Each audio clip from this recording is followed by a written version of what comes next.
What's up? What's up? Jarvis Nation, Darby here, and I'm joined today by Paige Velasquez Budde. Paige is a partner and CEO at Zilker Media, an Austin-based agency building people-driven brands. During her tenure as CEO, Zilker Media has been named one of the fastest-growing companies in Austin and best places to work for 2 years in a row by Austin Business Journal, and has been listed in Austin Eno's coolest companies. She's been featured as a speaker on digital marketing strategy, has led workshops at national ventures such as Harvard Medical School, and for organizations such as Camp Gladiator, IBPA, and Women's President Organization. She has led the marketing campaigns and strategies for some of the world's most recognized authorities, including the New York Times bestseller and Fortune magazine senior editor at large, Jeff Colvin, the New York Times and Wall Street Journal bestseller, and Hall of Fame speaker Sally Hogshead, and many others. Paige has also counseled leading international brands such as Russell Stover and A2 Milk. Her approach to people-driven marketing has been featured in many media outlets, including Inc., Thrive Global, Texas CEO Magazine, Authority Magazine, Business News Daily, and Business.com. My goodness, Paige, you've got quite the list of accolades there. I am tongue-tied right now. Thank you so much for taking the time and coming and sharing with us how to be an awesome guest on podcasts. We got a lot of authors in our community here at Jarvis Underground, and a lot of people using books as lead magnets to generate more business, to get in front of more stages, and to increase their impact that they have in the world. So I'm stoked to be here and learn from you. Thank you so much for taking the time. Welcome, Paige. Awesome. Well, thank you so much for having me, Darby. I'm such a fan of, and extremely fascinated too by what you guys do and the innovation that you're bringing to the publishing industry. So, just really excited to dive in. This is going to just cover today one side of the PR component for authors, which is going to be podcast interviews. And really the reason why I'm so passionate about this topic is because for over a decade, our team at Zilker Media, we've had the honor really to do end-to-end branding for some of the world's top executives and thought leaders and companies and authors. So it's just been incredible to see how much that landscape has really shifted over time in terms of what is providing the most value for authors in terms of PR or a marketing strategy. So really over the next hour or so, really, I just want to try and cover as much ground as possible. And for the first portion of the conversation, I'm really just going to discuss where do podcasts fit in terms of today's landscape in the changing world of PR. And then the second half of the conversation, I'm going to get just more practical on how do you pitch podcasts to secure that guest spot, because I didn't want to leave that out since that's such an integral part of the process. And some people might be saying it's great once you land an interview, but how do you even get there? So I'm going to cover that just a little bit. And then also really talk through how do you prepare and deliver an interview that makes an audience listening to the podcast want to go and visit your website after that interview? They want to go and buy your book, or they want to go and hire you for whatever service that you're offering. And so we're going to kind of touch on all three of those things today. Well, I am stoked and ready to learn from one of the masters out there on this subject. Everyone out there watching with us live today, thank you so much for being here. This will be recorded and the replay will be available. If you're watching live, go ahead and say hey in the comments. And as questions come up, which they most likely will, feel free to drop those questions inside of there. We reserve some time at the end of the hour so Paige or myself can help answer those questions. So without further ado, Awesome. Paige. Let me know, are you able to bring up the slides? Okay, I see them now. Now, before we dive into everything podcast related, I really wanted to take a step back first and talk about the media landscape and just practically where are we today, and discuss where the PR and the podcast guest strategy fits in. Several years back, if you wanted to get a message out at scale, there were really only two ways to do that. And one was renting and buying coverage in an ad or a magazine or a billboard, or the second option was to get interviewed and earn your way onto a media outlet. Now, today, things are vastly different. We still have rented media and we still have earned media, but the biggest game changer and the opportunity for leverage for everybody and the authors moving forward is going to be the growth of what we call owned media. And so I want to walk through each of these areas just so we have a good understanding of where everything fits in, kind of in the overarching strategy. So first is rented media. The definition of rented media, these are going to be all the messages that go out where you fully control the content, but it lives on someone else's platform. So someone else actually owns the access to that audience. Advertising is the obvious one that lives up in rented media. You buy an ad, you control the content of the ad, but it goes out to an audience that someone else owns. Now, the other thing that lives up here is also going to be social media. And that's going to be your Instagram, your Facebook, your LinkedIn, your Twitter. Now, some people say, hey, I get why advertising is rented, but I don't get why social media is rented because I own the connections. Those are my friends, those are my peers. And really we kind of learned the hard way that this is rented media. We had been working with a client, kind of at the beginning of the business Facebook page side, and we'd grown their page from 1,000 people to over 2 million people. And we were kind of posting and able to get just an insane amount of engagement, insane amount of really just visibility and revenue from Facebook. And then one day, I believe it was in 2013, there was this switch, and some of you might remember this in the algorithm. And they shifted from an organic model to a pay-to-play model. And that's really where we started seeing, okay, we as Facebook truly own the access to your audience. And so now we're going to make you pay in order to access that audience moving forward. And that's why we have social media now in this rented category. Now, moving to the second portion over here is earned media. And this is where we will focus primarily our conversation on today.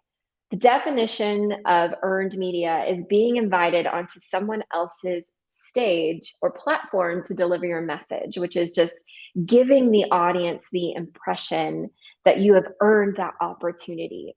So y'all are all probably most familiar with this one in the marketing space. It's going to include speaking engagements. It's going to include PR, awards, client referrals. Now, because this category does more for credentialing you, most authors will typically lean towards putting all of their eggs in the earned media basket. But if all of your eggs are in this basket and your only focus is garnering earned media, the limiting factor is you do not have direct control in the category on whether or not your message goes out. You have indirect control in the fact that you can write a really good book or give a good interview. The problem is you just have to sit back and hope that that interview request comes in because someone else did something. So even though this is an important part of the strategy, this is why we're focusing our conversation here today. It's not where your marketing should end. So I want to be just really clear for authors that earned media is a very important category early on because of that credibility building factor. But over time, the focus has got to shift alongside rented media back to what we call owned media. And owned media is kind of that last portion down here at the bottom. The definition of owned media are going to be all the assets where you fully own the connection to your audience. So this is going to be your website, your email list, your blog, as well as your physical mailing list. And so the key here is how do we siphon off of audiences that we're being exposed to through rented media and through earned media opportunities, and how are we bringing them down to join that owned media audience, which is going to be the most important thing in terms of long-term success for authors in growing their business even after book launch. And so we're going to dive in and discuss this a little bit more when we get to the podcast interview specifics, but I thought it was really important just to cover that first before we dive in. Now, one of the biggest shifts that we've seen in the media landscape is we as consumers of media are increasingly moving our attention away from large generic media, really for two reasons. One, we're increasingly projecting bias and filters on what we're consuming. And two, the much more important, when we invest an hour of our time consuming large generic media, we only get a fraction of the value for our time investment. So, for example, our office is about a 30-minute commute from Austin. And so, I every morning on my way into work, I would always listen to my favorite morning show, which is the Bobby Bones Show. And what I loved about this show is that the host didn't only cover country radio, which is what they were on the air for. They didn't really bring those celebrities in. They also brought the songwriters behind the songs and had them tell their stories. And so during that show, they focused a lot on that. I thought that was such a unique thing about them. And so most mornings I would invest probably 30 minutes, 40 minutes to get one 10-minute segment on the songwriters. And so what I started doing was switching over from my radio and plugging in my phone and listening to the Bobbycast, which was hosted by the host Bobby Bones. And it was an hour of content, all from his favorite songwriters. And so now I've started to do the same thing in terms of leadership and marketing when consuming content. Now, when we look at PR, there are really two overarching categories that you should focus your PR strategy on for a more well-rounded approach. The first one is the one that we all know. This is going to be kind of our big banner name brand media. And this is typically what you think of when you hear PR. These outlets absolutely serve a purpose in your strategy, and that is to remarket these earned media opportunities to build credibility as an author. Now, these are going to be the logos that you're going to want to feature on the hero image on the homepage of your website. And these are the outlets that you're definitely going to feature in that biography. So when you have an introduction, those outlets read out. And back in the day, we really saw these kind of name brand, big banner media opportunities as the best way to sell and move books. But because of the changing landscape, we really don't see that happening the way it used to, because the way people consume media is starting to shift moving forward, and the trustworthiness is starting to shift. So now what's happening is we're increasingly redeploying our attention away from large generic media to now what we call micro media. And micro media are individuals that we perceive as more trustworthy and entertaining than what we can consume from mass media or name brand media. Now, these outlets have extremely loyal and niche following. And so micro media, these are going to be your podcasts, your blogs, your trade publications, your newsletters. And we tend to see now much more movement in terms of sales or lead generation with these audiences because they are so niche and powerful. And that's really been a big shift in landscape that we've seen in the past 5 years in terms of what is truly most valuable to authors. Now, I do really want to get practical for a bit on, okay, we understand where podcasts fall in the landscape. We understand where podcasts fall in the strategy, but how do you get that interview? How do you secure that?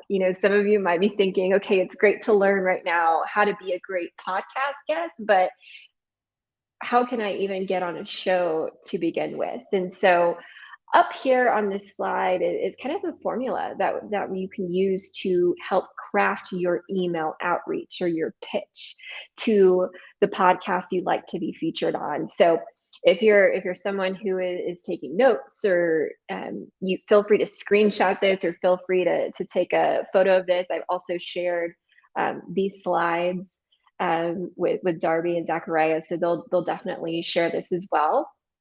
But this is kind of the formula that you want to use to pitch yourself to a show. Now, another thing to think about is, okay, who do I even send this to? You want to look for on a podcast, you want to look for a host contact.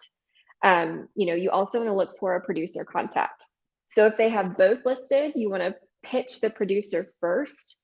They're more likely the ones that are going to be looking at all the applications. They're going to be the ones that are kind of sifting through that and deciding, okay, does this make sense for our long-term strategy or what we're discussing or the themes of the podcast? If they don't have a producer, the host is the next best person to send that email to. The key is to this outreach email template is that it is simple and that it leads with value. So on this next slide, I want to walk you through an example of a podcast pitch from this template that's really brought to life. This is a live example from an actual pitch our publicity director sent that resulted in an interview for one of our clients' book launch campaigns. So I'm going to go through this and just kind of break it down and point out a few key things here that led to this pitch's success. So one of the first things here that she pointed out is we really led with the author's credentials in the subject line. So this is really key to immediately catching the attention of a podcast producer or a host. And so you want to credential as much as possible up front in your pitch. One key thing to keep in mind are producers, they're typically getting hundreds, if not thousands of pitches in their inbox a day if they have, a pretty decent following in terms of subscribers to the podcast. So when crafting an email, you really want to keep it short and easy to read. So notice here how our publicity director really bolded some of this key information in the pitch, the things that she thought would stand out the most to that host. She also kept the paragraphs just really concise and used, different strategies such as bullet points just to deliver the value succinctly. One thing to really point out is this pitch is less than 250 words, which is incredibly short, but it's all about keeping it concise, delivering value, and really focusing on, how can we make this an easy format to read. Now, if that host opens up that email and you have, 5 4-sentence paragraphs for that email, they're going to delete it because they truly just don't have time to read it. And you're probably just throwing information at them.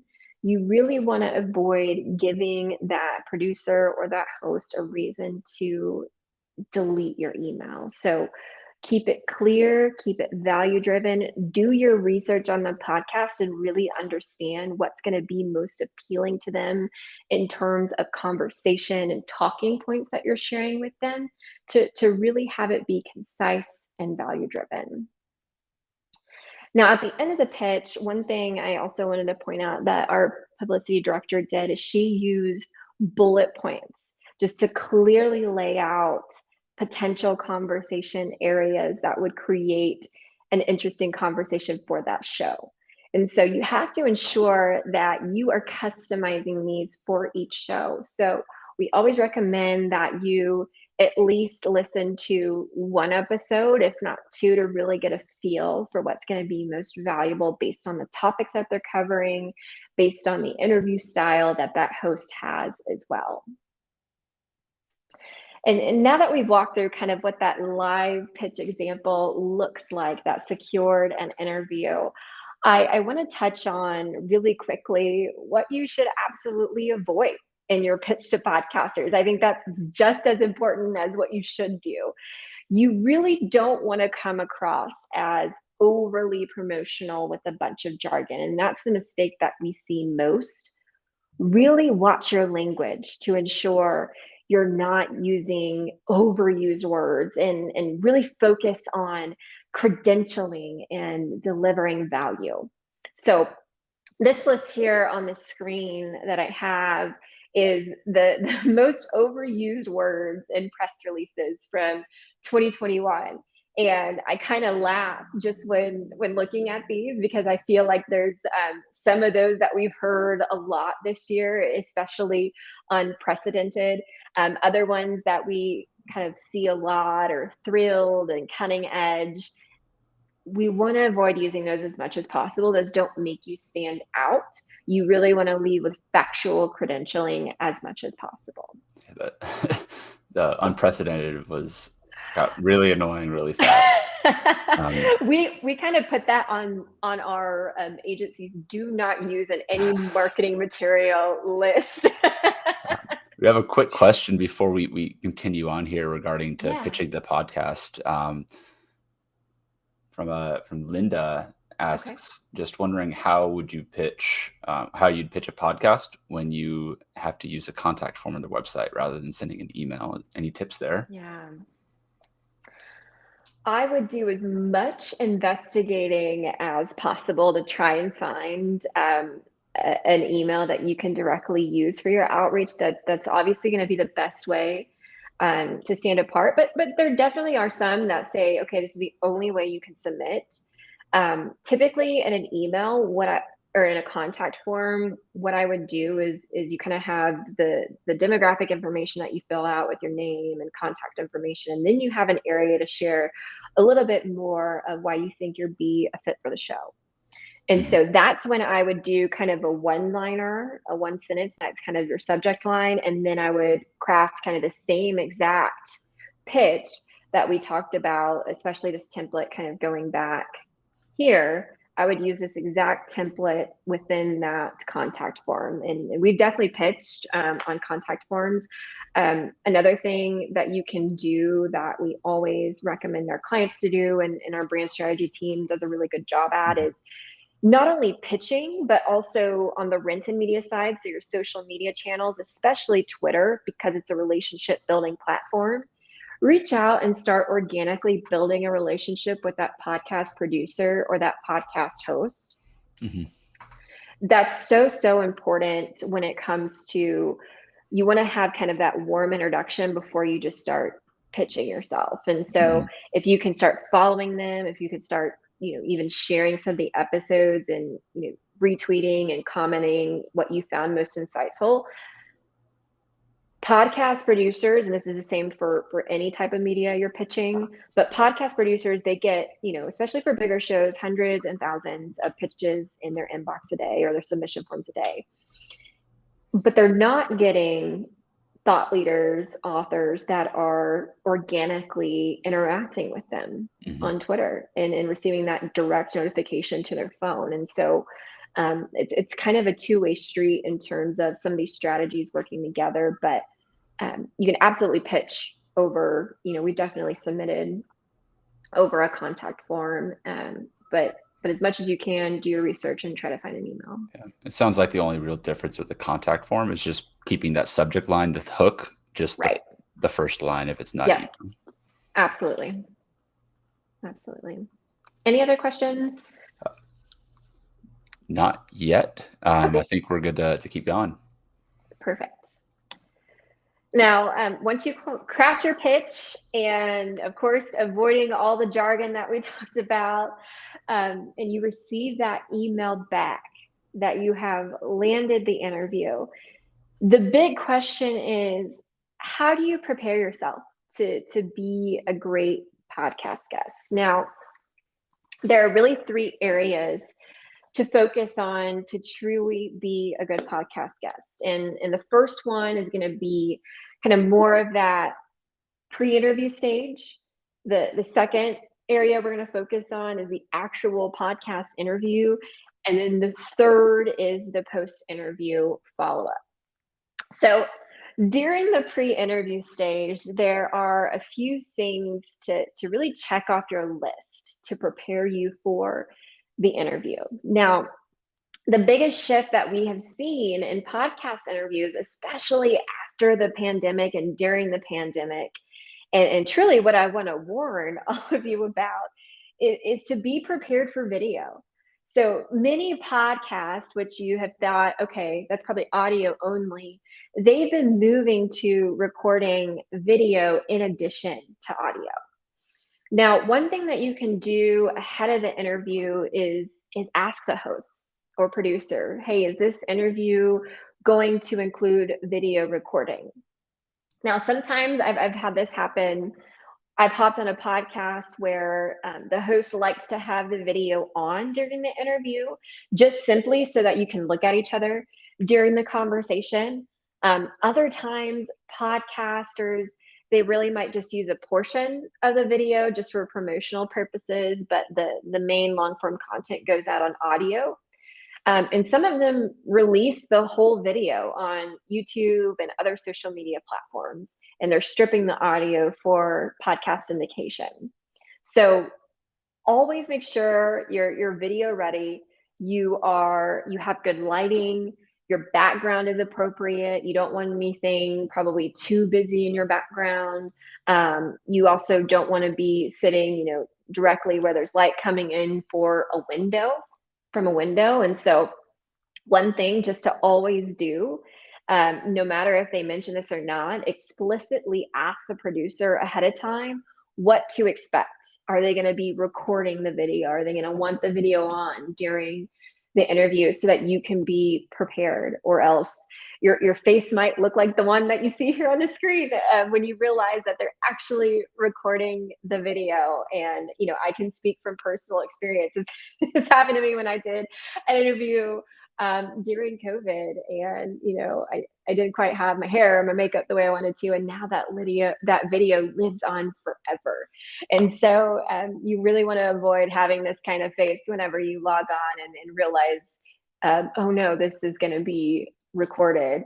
So always be prepared for that and explicitly ask for that. That's completely okay. Also, in the pre-interview stage, many podcast hosts typically require a 15 to 20 minute pre-interview call. Don't be afraid of this call. All it means is they're trying to ensure that you and the host have the right chemistry. Also, that you can kind of establish a relationship before it's time to record. Sometimes it's just general conversation. Sometimes they might want to hone in a little bit more on the themes that you want to cover during the interview. So don't be intimidated by this at all. This can also be a good opportunity just to test out your equipment if they're going to be doing a pre-interview call over the platform that they record on, and a lot of them do. And so it's important just to invest, if you're going to be doing a lot of podcasts, in a good pair of earphones. I have the AirPods. You can also have a strong mic or a podcast mic, kind of like there's one here behind me in the room. Those always produce pretty good audio. Another thing that you can do to prepare for an interview is really get a sense of the type of questions that are going to be asked. So listen to past interviews. That's the best way to learn that. If you follow the template for pitching that we just went through, you probably already listened to at least one episode to craft that pitch. It's really great to listen to a few episodes ahead of an interview to get a sense of the host style and the types of questions they ask. A lot of times they're pretty similar, interview to interview. One big misconception of PR is that you're always going to see the questions ahead of time. Now, some hosts or producers will send the questions ahead of time, but this is truly the exception. It's not the rule. So most podcasters, they want it to be an organic, long form conversation.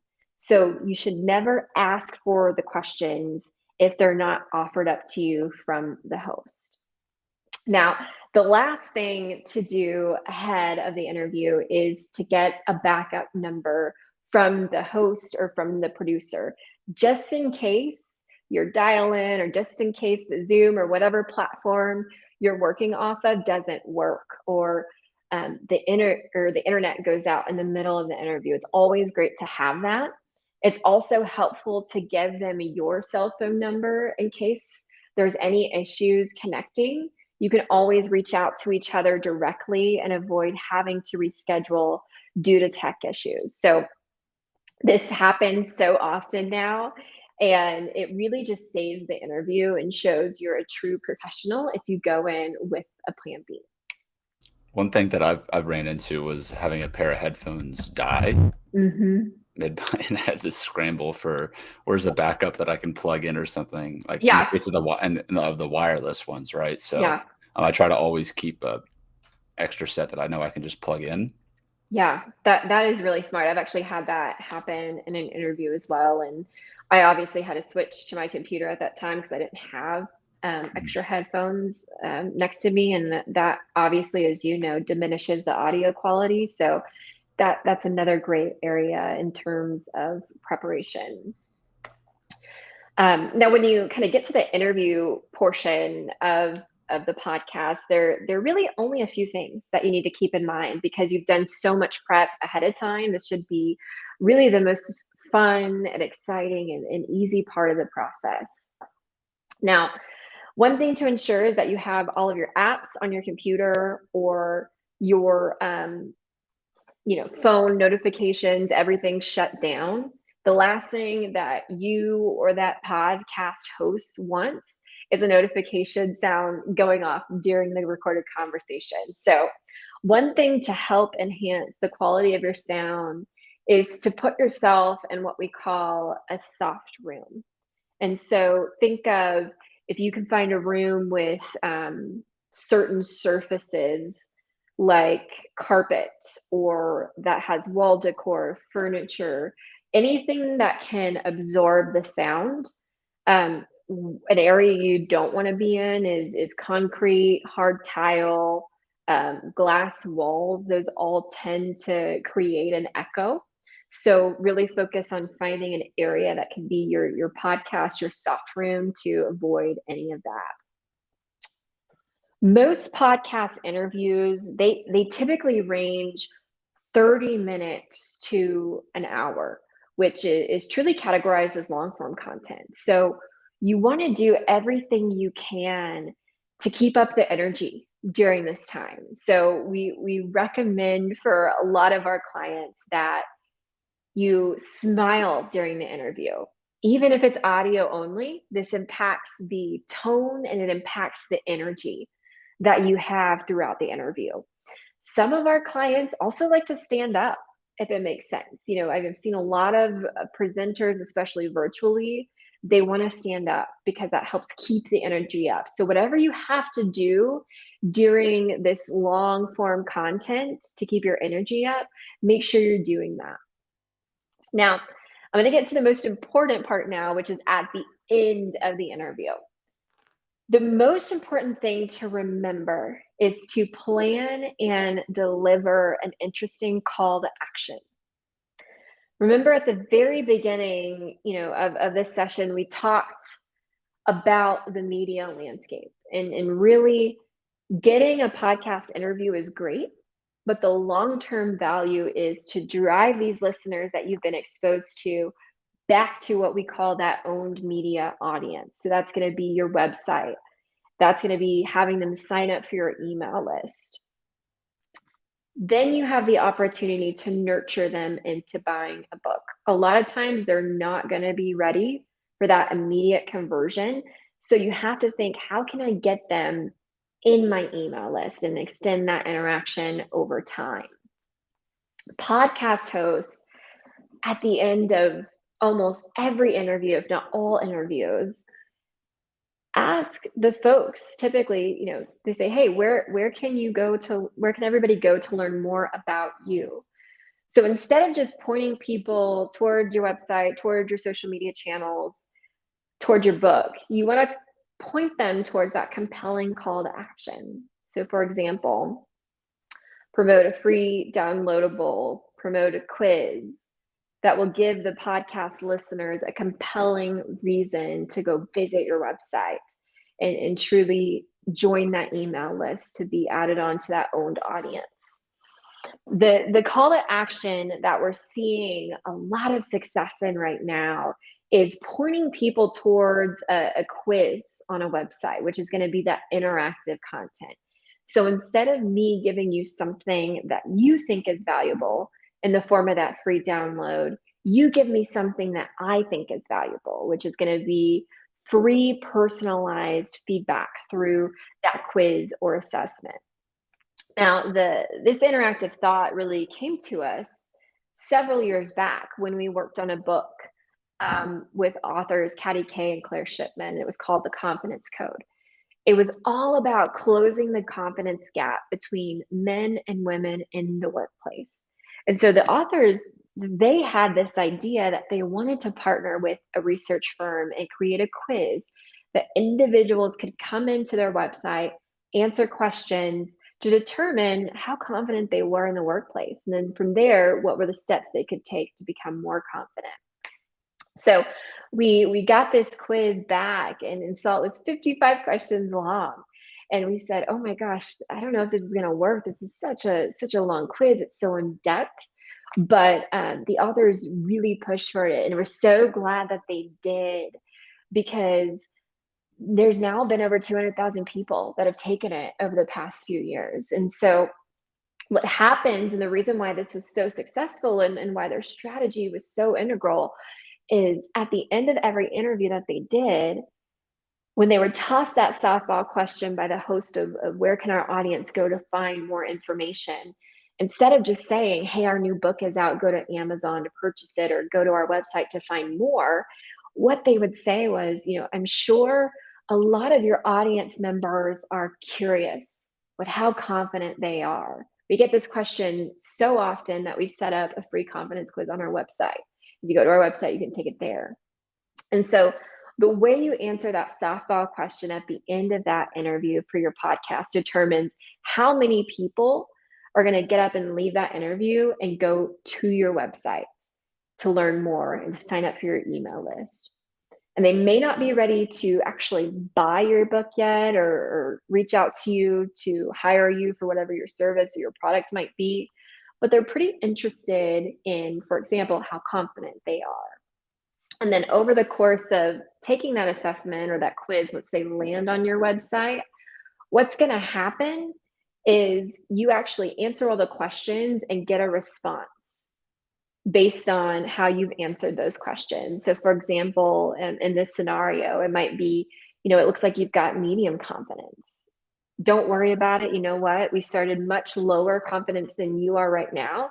Here are the 5 things that you can do to focus on the next 30 days that's going to improve your confidence. And then if you want to go deeper on this, here's a link to specifically download this chapter from our book that deals with this specifically. So now what you're trying to do after they take the quiz, and of course they're putting in their email to take the quiz, which is joining your email list, what you want to try to do from there is kind of work them down a funnel towards buying your book or hiring you for your services or buying your product. But the key thing here is you have to extend, or you have to find a way to extend your interaction over time with a much larger group of people than just trying to go and cold and directly selling to them. And so one of the biggest things I want to encourage each of you to think about is, what is that right call to action for your podcast interviews that is going to lead people towards your website, and it's going to lead you to the opportunity of getting to nurture them, getting to teach them, instead of just trying to sell to them and have them go to Amazon to buy the book directly from that interview, because your conversion is going to be extremely higher with pointing towards the quiz mainly. And of course you mentioned your book, of course you mentioned that it's available, but that direct call to action is going to be higher in terms of conversion if you are giving them something valuable to begin with, where you have an opportunity to nurture them long term. Now, once you've completed the interview, there's still very important work to do. And your goal as a guest is to build a long-term win-win relationship with that podcast producer and host. So a lot of work needs to happen after the interview. One of the best things you can do to support a show is leave an Apple Podcast review. So this is what actually boosts the show rankings and credibility of the show in Apple's algorithm. And so podcast producers and hosts absolutely notice this. We've actually had some individuals, and sometimes our team goes in and actually rates the interview before we even pitch them, or rates the podcast before we even pitch them, because we've been listening to it to really understand what's the best approach for outreach. So this can happen before you pitch a podcast. This can also happen after you're a guest on the show as well. You also want to be really intentional with how you share your interview once it goes live. Now, I know for some of you, it might feel extremely uncomfortable to share your interview on your personal social media channels. And I know you probably don't want it to come off as overly promotional, but it is absolutely vital and so important to the show and its success that you share your interview with your audience. And so our recommendation is to share it twice on social media channels and tag the show and tag the host. One way to do it so that it doesn't feel overly promotional or awkward is to just wax on about the show and the host and the conversation that you had and how valuable it was for you if you feel uncomfortable talking about yourself. Now, I also recommend pushing it out to your email list and adding it to your website as well, just to truly maximize that reach. And so this can lead to new listenership for the show. It could show a lot of goodwill towards the host as well. And so one thing to keep in mind is you never know down the line, they might want to have you back on the show, or they might invite you to become a recurring guest. So think strategically of how you can promote it on your platforms and within your network. It's also really important for you to stay in touch with the producer or the host of the show. Be sure to sign up for their newsletter or follow them on social media like we talked about earlier. Share their content every once in a while, even if it's not your interview, and really comment on what you're seeing, extremely valuable from them. Also, you never know where these relationships can lead down the line. You know, they might hop over, if it's a producer, to another show. So really focus on cultivating that even outside of the interview. The biggest thing to remember is getting media exposure through a podcast is an extremely important portion of your PR strategy, especially when it comes to making sure that you have that well-rounded strategy with micromedia included. But remember, it's only a portion. And then your entire earned media or PR strategy is only a portion of the full marketing strategy. So at the end of the day, the goal is to drive these opportunities towards growing that owned audience with the right call to action at the end of the interview for that long-term success.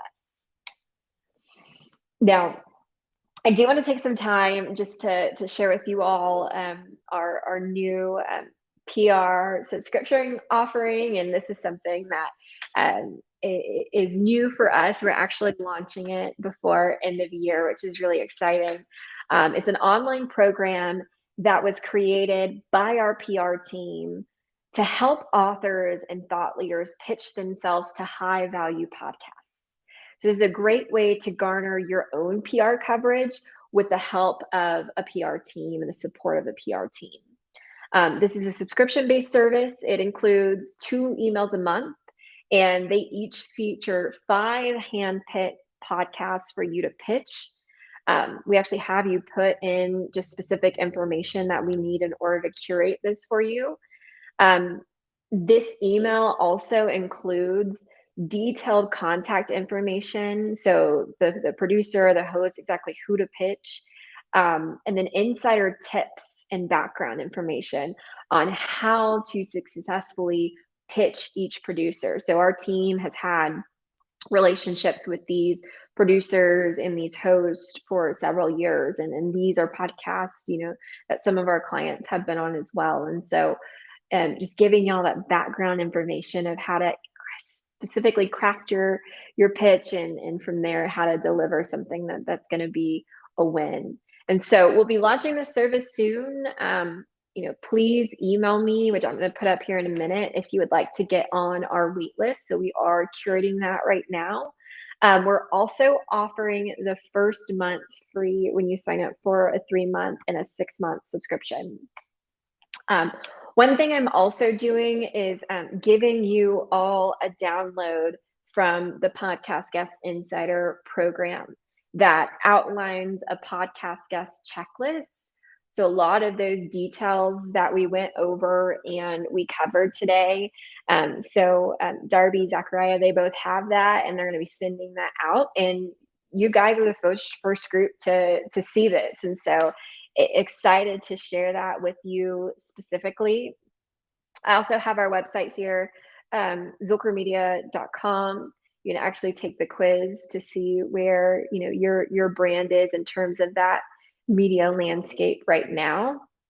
And then another offering that we're happy to do is just a 30-minute free PR consultation. So happy to take a look at the way you're positioning yourself in terms of your bio, or maybe some of the pitches that you've crafted, and really strategically how to shift those moving forward. And so just to schedule that, you'll email paige@zilkermedia.com. Also, to get on our wait list, you'll email paige@zilkermedia.com, and we'll be sure to get you guys on there. All right, and we will be sending out that gift, the PDF that you just mentioned, shortly afterwards. And when this episode is up on our website, you'll be able to access it there. And if you have an issue finding it anywhere, just reach out to me at darby@jarvisunderground.com, and I'll point you in the right direction. I think that subscription offer you guys are introducing is a really cool way to, such a time saver. You could spend so much time researching and digging into something like this. I think it's right. I'm excited to see how that grows for you guys. In terms of that, it seems like it's making it a lot more accessible for people to access this level of research, because not everyone, especially like if you're starting to just build this right. part of it, like there's a lot of things that you don't know what you don't know, and those mistakes can end up costing you a lot more time than you thought initially. Maybe for someone that's a little bit more established and they don't even want to do all the outreach for themselves. I think you mentioned you do the done for you. Right. Also, for people interested in that, do they just reach out to your email here too? Yes, absolutely. And that's a really good point, Darby. They're definitely, our team, we have, a full team of publicists. And so there is a certain level where obviously this can be accelerated a bit, and we have all those relationships, but we also wanted to have an accessible offering for maybe, individuals that aren't quite to that stage yet, but we understand that there's still so much opportunity that they can be doing if they have, the time, or, whether it's them or an assistant that can help, craft some of these pitch until they're ready to hire on, a full-blown PR team. Yeah, absolutely. So it's super valuable, especially the template that you're giving out and shared here for just reaching out to people initially. I'm going to take that and see if I can turn it into a Jarvis recipe for everyone. So it really is simple, guys. But again, kind of this all boils down to adding value and building relationships for the long term. Even if you're just reaching out to one person a day, just doing something to push your author platform, your marketing forward, and making these connections. But, just like we saw a few weeks ago when Facebook took a dive for a few hours, it seemed like everyone was losing their minds. And, the businesses that were relying, the 80-20 of their businesses coming from social media, and they didn't have an established email list or even a way to reach the people that are in their network. I think it was a big eye opener not only for myself, but a lot of people, shifting where your time is going on a day-to-day basis. Mhm.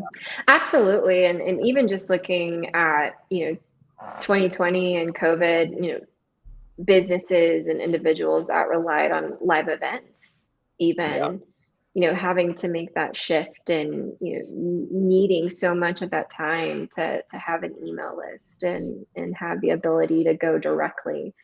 Um, Again, that's just another example. Yeah. We've got some people tuned in live with us here, Paige. We had a question come through earlier that we answered about, reaching out to people with contact forms. Anyone else here live with us want to share any like old nuggets that you got from today's call? Any final questions? We got a few minutes here left for anyone if you have any questions.